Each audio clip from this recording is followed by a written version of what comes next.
ഏറെ വിവാദമായ ഇടുക്കി പെരുവന്താനത്തെ Travancore rubber and tea company 6000 acre സർക്കാർ ഭൂമി അനധികൃതമായി കൈവശം വെച്ചിരിക്കുന്നു എന്ന കേസിൽ ഹൈക്കോടതി സർക്കാരിനോട് വിശദീകരണം ആവശ്യപ്പെട്ടു. 2 ആഴ്ചയ്ക്കകം വിശദീകരണം നൽകാനാണ് ഹൈക്കോടതി ഡിവിഷൻ ബെഞ്ച് സർക്കാരിനോട് ആവശ്യപ്പെട്ടിരിക്കുന്നത്. കമ്പനിയുടെ കൈവശമിരിക്കുന്ന ഭൂമി ഭൂരഹിത കേരളം പദ്ധതിയിലേക്ക് ഏറ്റെടുക്കണമെന്നാവശ്യപ്പെട്ട് സമർപ്പിച്ച ഹർജിയിലാണ് കോടതിയുടെ നടപടി.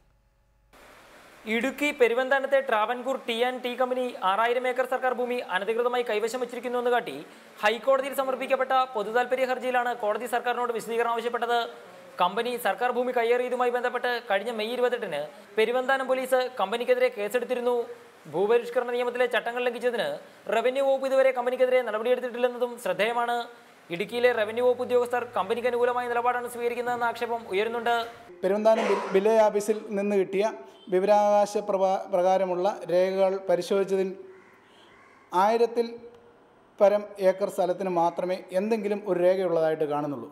ബാക്കി സ്ഥലത്തിന് യാതൊരു രേഖയും ഇല്ലാതാണ് ഇവർ കൈവശം വെച്ച് അനുഭവിച്ചുകൊണ്ടിരിക്കുന്നത്. ഉദ്ദേശം 5000-ഓളം ഏക്കർ സ്ഥലം വരും.